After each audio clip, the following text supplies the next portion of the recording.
In a highly secured building, behind frosted glass and layers of surveillance, 5 men sat around a long table. Each of them represented a global power, some in uniforms, others in suits. On the table was a large file labeled. The youngest voice in the room asked, "Why is this man such a threat?"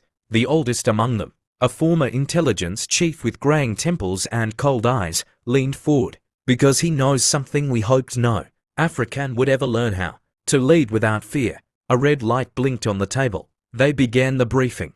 Ibrahim Traore wasn't born into a royal family. He came from humble roots, the son of a farmer and a mother who taught in a crumbling village school outside Bondakai. He grew up hearing to things, the wind rustling through dry maize fields, and his father's voice saying, "If you let a man feed you every day, one day he'll own your stomach." As a boy, he watched white trucks drive into their town with food, clothes, and promises, and leave with gold, maps, and silence. He knew something was wrong, but like most children, he stayed quiet until the day his uncle vanished after speaking out against a French mining company. That was the day Ibrahim stopped being a child. He joined the army not for a career, but for a cause. In the military academy, Traore was disciplined, silent, but too intelligent to blend in. He read Frantz Fanon at night, and trained harder than anyone during the day. But what shocked his superiors wasn't his performance, it was his refusal to bow. Once, during a joint training session with foreign forces, he stood tall as others saluted a French general. When asked why, he replied, "I serve Burkina Faso, not memories of colonizers." He was almost expelled, but before they could push him out, he rose quickly. Promotions came, not because he obeyed, but because he inspired. Soldiers followed him because he didn't lie. And when the coup that brought him to power finally came, it wasn't led by greedy men, it was led by hungry souls, people who had had enough. Traore took the microphone in front of a frightened, hungry nation and said something no one expected. "We are not looking east or west, we are looking forward. And if we must walk alone to be free, then we walk with dignity." That phrase was replayed across TV stations. Not everyone took him seriously at first. They called him another idealist, another revolutionary with no plan. But 3 months later, he began dismantling everything. Foreign troops, gone. Foreign bases, negotiated out. French mining contracts, under review. Burkina gold, nationalized. And then the real threat, Project Roots. The world fears guns. But Traore was building something more dangerous, a self-reliant mind. Project Roots wasn't just about farms and factories. It was about rewriting history. He created networks of storytellers, artists, teachers, and engineers. The children began learning in local languages. Grandmothers were brought in to teach forgotten agricultural techniques. Soldiers were trained in economics and permaculture. Burkina Faso began to grow not upward like a skyscraper, but outward like a tree. And trees, as one West African proverb says, do not ask permission to grow. The embassies panicked. "He's rejecting all terms of global order," said one EU diplomat. "He's empowering the youth to question everything," said a US attaché. A French security memo declared, "He's not isolating himself from the world, he's building a new one." That is the danger. Soon, Mali and Niger joined hands with him. Guinea called him the storm before the dawn. Senegal's youth chanted his name. Suddenly, the threat wasn't military, it was philosophical. If Africa saw freedom in Traore's path, the West's centuries-long hold economic, cultural, ideological could collapse like sand. Behind closed doors, files were opened, assassination plans reviewed, digital attacks launched, but none worked, because the people were watching. Everywhere he went, thousands of eyes followed him, not as a dictator but as a protector. At a rally in Dori, a woman screamed out, "If you fall, we rise. If they take your voice, we'll shout louder." That was when the intelligence agencies finally understood. Ibrahim Traore is not the threat.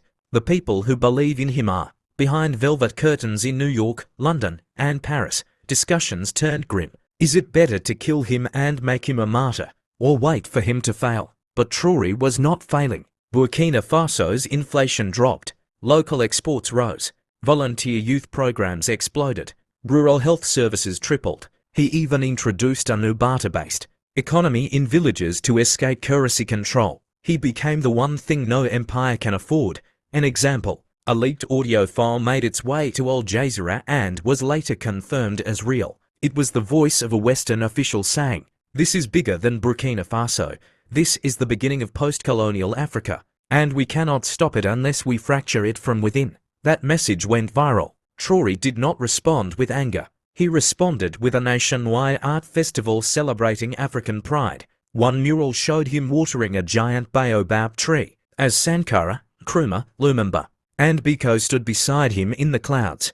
Traore's rise had awakened something and angered someone, far away, in corporate towers and intelligence bunkers.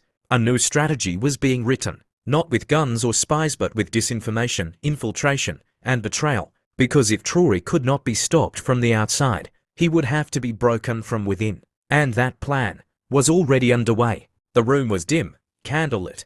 Electricity had been rationed again, not due to poverty, but as part of the new national energy plan. Traore liked it. It reminded him of the old Burkina Faso, simple, focused, real. But tonight, something was different. Across from him sat Commander Issoka, one of his most trusted allies.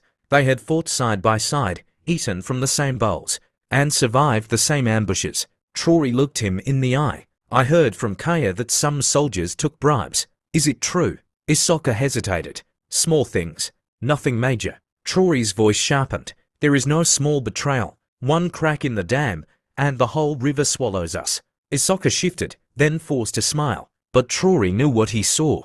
Weeks earlier, Issoka had received a message, encrypted, masked, clever. "We can protect you, if you help us protect the world from him." They didn't offer cash. They offered security for his family, for his future, for his freedom. And they planted an idea in his mind. Traore will fall eventually. Better to stand on the winning side. At first, Issoka resisted, but then came the pressure. His son was denied medical treatment abroad. His wife's bank account was mysteriously frozen. A village close to his hometown was bombed by unknown rebels. He cracked. And now, inside the heart of the revolution, the first traitor was born. Late one night, Issoka entered the presidential data room. He downloaded a secret document called The Sovereign Grid, a blueprint of Burkina Faso's plan to cut off digital dependence on the West.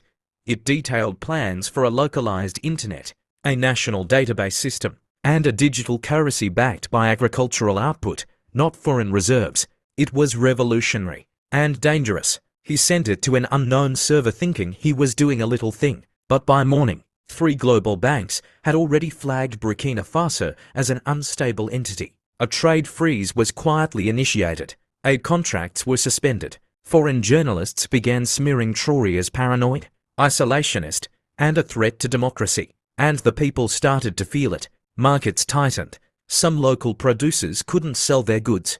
A few military commanders grew restless. Food shipments were delayed. But Traore remained calm. He gathered the Council of Elders and spoke plainly. They've begun their second war. The quiet war, the kind that kills you with contracts, not bullets. He gave orders to accelerate barter trade within villages, reallocate military trucks to distribute food, release free grain reserves from emergency silos.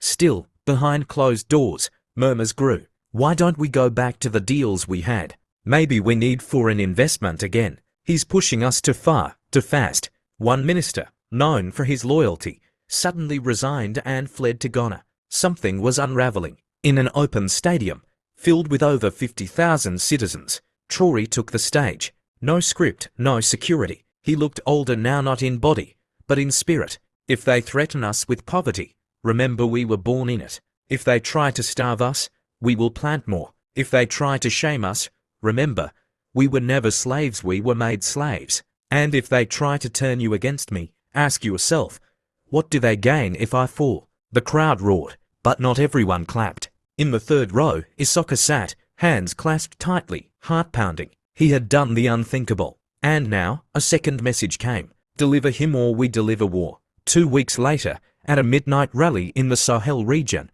a shot was fired. It missed Traore by inches, striking his shoulder. Chaos erupted. His guards swarmed. The attacker was killed on the spot, but the gun, traced back to a West African intelligence division, and the money, traced to a shell company based in Europe. Traore, even in pain, refused hospital treatment abroad. He stayed in Burkina Faso. He made one statement from his bed. They tried with bullets. We will answer with books. He doubled investment in education, opened 120 new rural schools, declared a national holiday, Independence of the Mind Day. This act, more than anything, deepened their fear. TRAORE disappeared from the public eye for 6 weeks. Rumors spread. He's dead. He fled. There's a coup. But he hadn't fled. He was underground building the next phase of resistance. The shadow hubs hidden rural centers, training young minds in technology, strategy, and ancestral knowledge. Each hub was self-sufficient. Each had a code. We rise from below.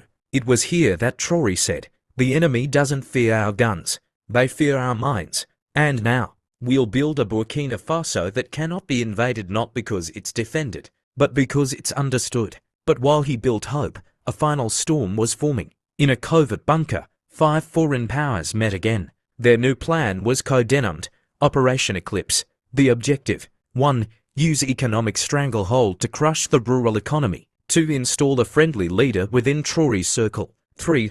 Launch a psychological campaign to convince citizens TRAORE had betrayed them. And their trump card: Issoka, a national hero, TRAORE's former right hand, already trusted, already positioned, and he was about to be named Minister of National Unity. But TRAORE suspected something. He had begun keeping a journal, one where he tracked all the subtle shifts, tone changes, secret meetings, small betrayals, and now he was writing something on the last page. When the snake hides in the house, you don't burn the house. You play the drum and see who doesn't dance. It was the annual Day of Ancestral Light, when villages lit fires and drummed through the night to honor the spirits of those who had walked before them. But this year, the capital's festival was different. At the heart of the celebration stood a tall wooden drum, carved with the faces of Burkina Faso's warriors, prophets, and farmers. President Ibrahim Traoré stood before it, wounded shoulder still wrapped, his gaze steady. Thousands gathered,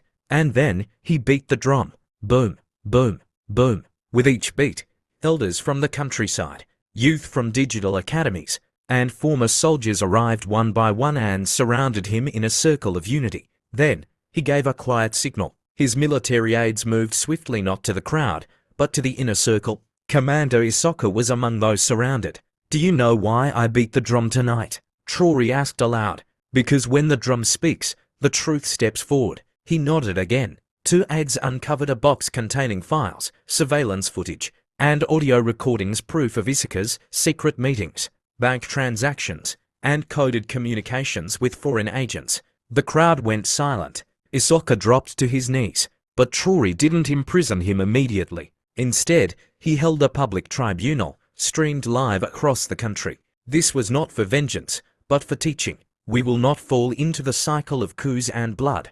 Burkina Faso must show the world that accountability is stronger than revenge. Issoka confessed everything: the bribes, the pressure, the guilt. Then he looked at Traoré and said, "You are not just a man, you are a mirror." And many of us feared what we saw in it.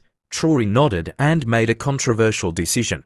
Issoka would live but would serve 20 years, building schools in the very villages he nearly betrayed. Some cheered, some wanted more, but all understood what had just happened. With the plot crushed and the shadow war exposed, Traoré went on the offensive, but not with weapons. He announced a continental summit, an invitation to all African leaders under 45 point, not to talk about aid, not to talk about borders, but to talk about how we break the spell they placed on our minds. The summit shook the world. Delegates came from Mali, Niger, Senegal, Chad, even youth leaders from South Africa and Ethiopia. They signed the Ouagadougou Accord, a document calling for inter-African trade routes, a shared African cloud database, a cultural revival movement led by village storytellers and tech creators, and a new continental anthem.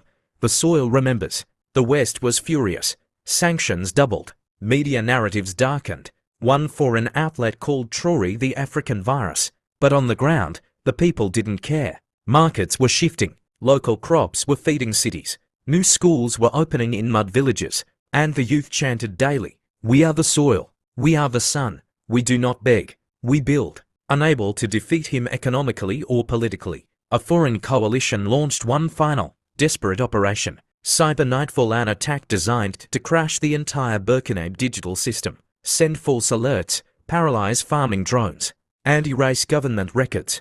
At 2:03 a.m. it began, and at 2:07 a.m. it failed. Burkina Faso's digital resilience centers, hidden in the countryside, absorbed the attack and traced it back. Then, something remarkable happened. TRAORE didn't retaliate. He released the full cyber attack blueprint to the world, exposed it, showed it in classrooms, made it public knowledge. He said, "They taught us that when you're hit, you must hit back. But I say when they hit your mind, unmask them. And when you unmask a thief in the market, they cannot walk freely again." In the quiet hills of Bobo-Dioulasso, TRAORE now walks alone some evenings, no guards, no reporters. Children run to him and say, "Papa Fosso." He kneels, smiles and says, "Are you ready to lead when I am gone?" They laugh, but he's serious, because he knows he is not the revolution. The people are, and that is why he is a threat, not because he wields power, but because he gave it away.